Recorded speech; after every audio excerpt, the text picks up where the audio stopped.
Hello mga kamaster, meron naman tayo ngayon gagawin Chevrolet. Bale, ang problema nito, mahina ang lamig. So yun ang gagawin natin.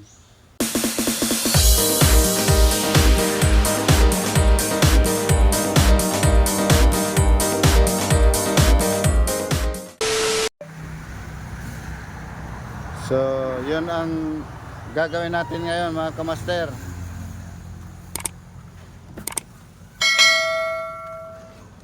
Ang gagawin natin,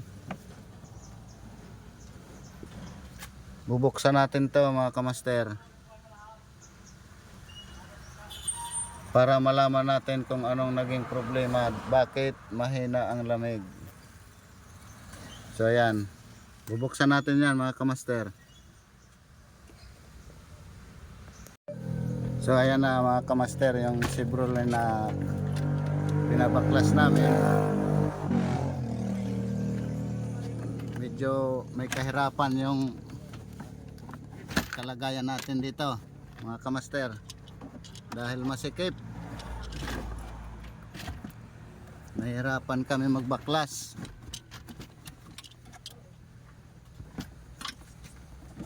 Ganun lang kahirap mga kamaster. Yan, pawis na yung kasama natin. Pawis na si master. So yan, nailabas na yung unang bahagi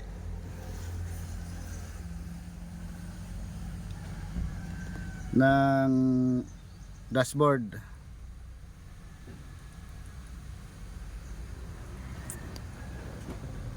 So ayan ang itsura, ganyan mga kamaster.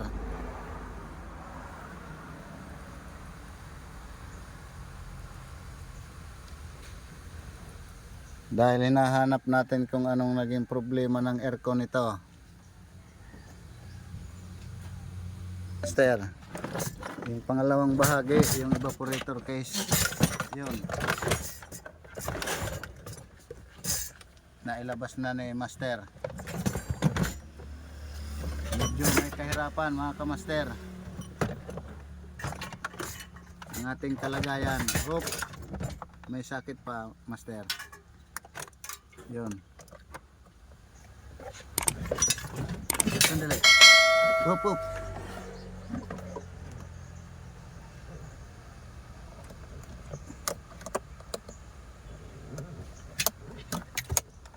Ito. Yan. Thermostat pala yun mga kamaster. Kailangan thermostat. So yan.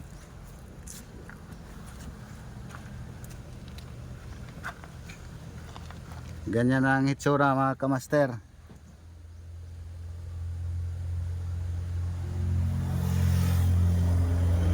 Tingnan natin doon kung doon ang problema at isasabay na natin yung cleaning.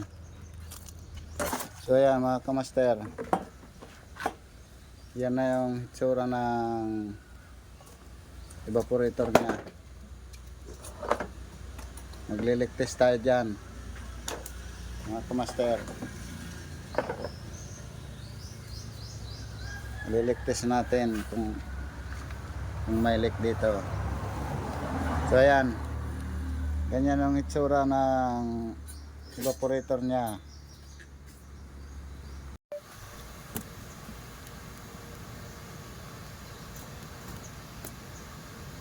So ayan mga kamaster,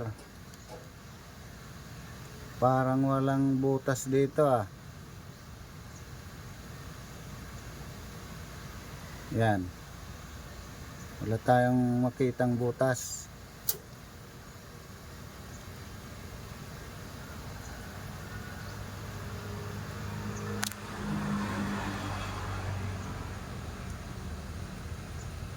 So wala dito mga kamaster.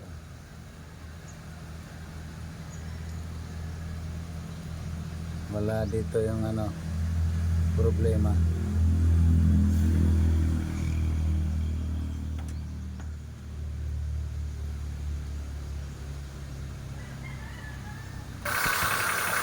So ayan mga kamaster, dahil nailabas na natin yung evaporator, i-cleaning na rin natin para maganda yung performance. Dahil mainit na yung panahon,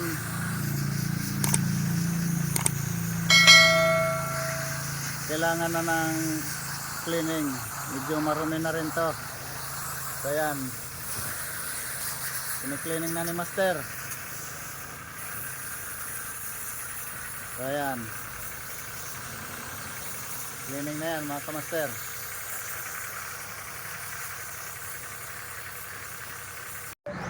So ayan mga kamaster,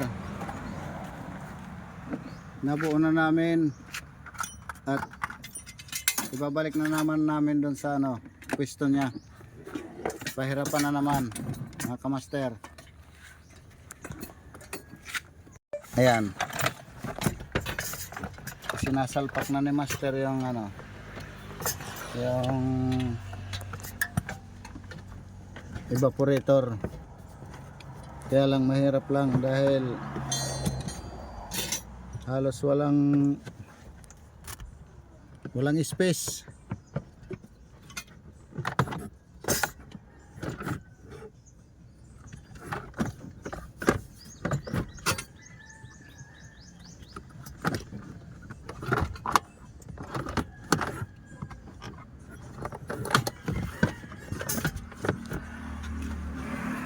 Yun.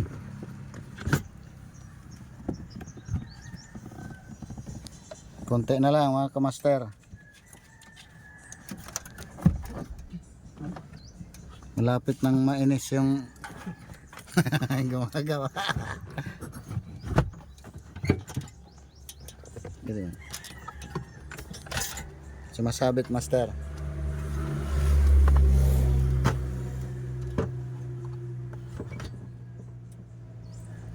Ituwid na natin tong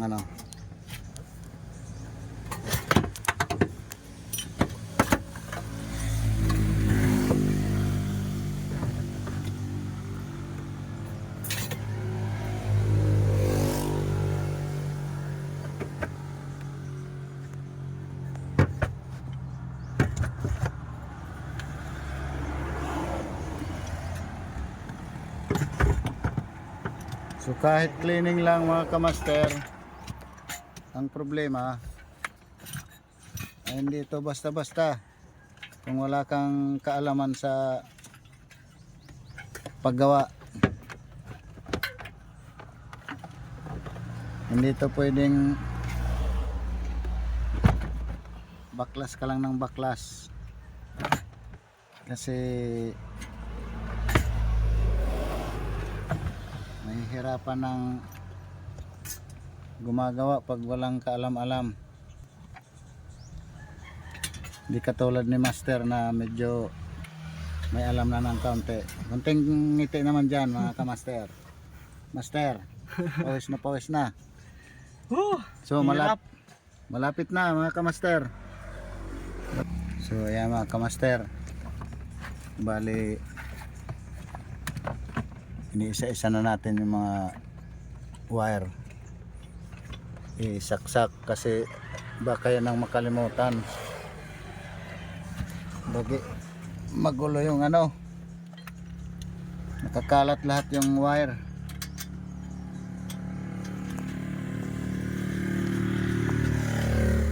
Kailangan ito ang medyo malinaw ang pag-iisip. Sakitin ng ulo.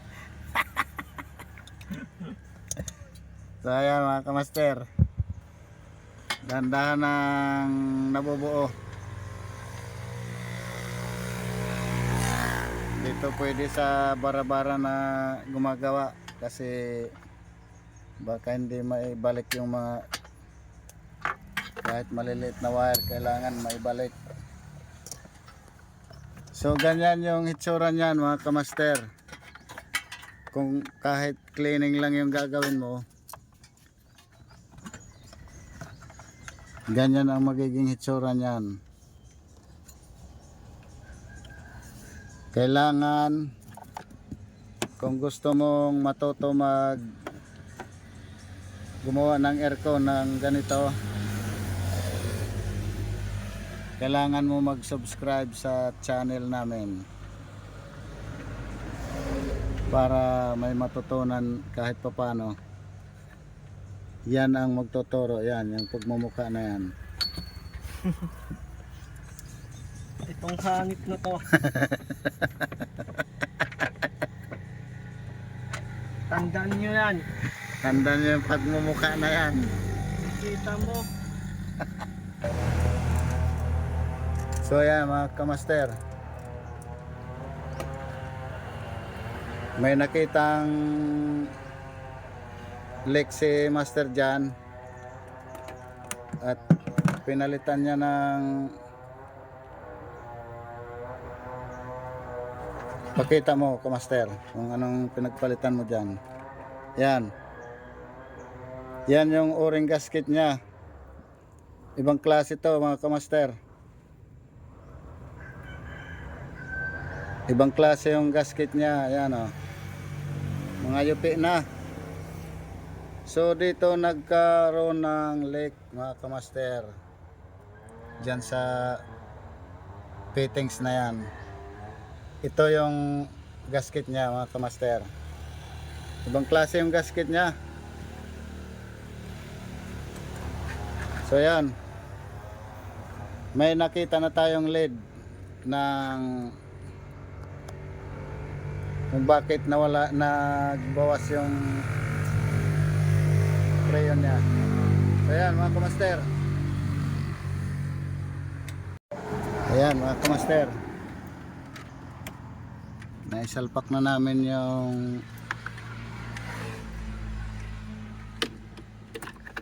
unang bahagi ng dashboard. Naikabit na mga kamaster. Ayusin na lang muna yung mga wire para hindi makalimutan yung iba. So ayan, nag-iisip na ng matindi si Master kung saan ba talaga tinanggal yung mga wire. Sakit sa ulo. Sumasakit na daw yung ulo niya.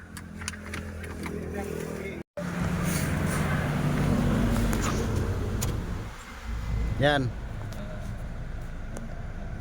malamig na. Malamig na mga kamaster. Nagana na. Okay. Thank you. Thank you for watching.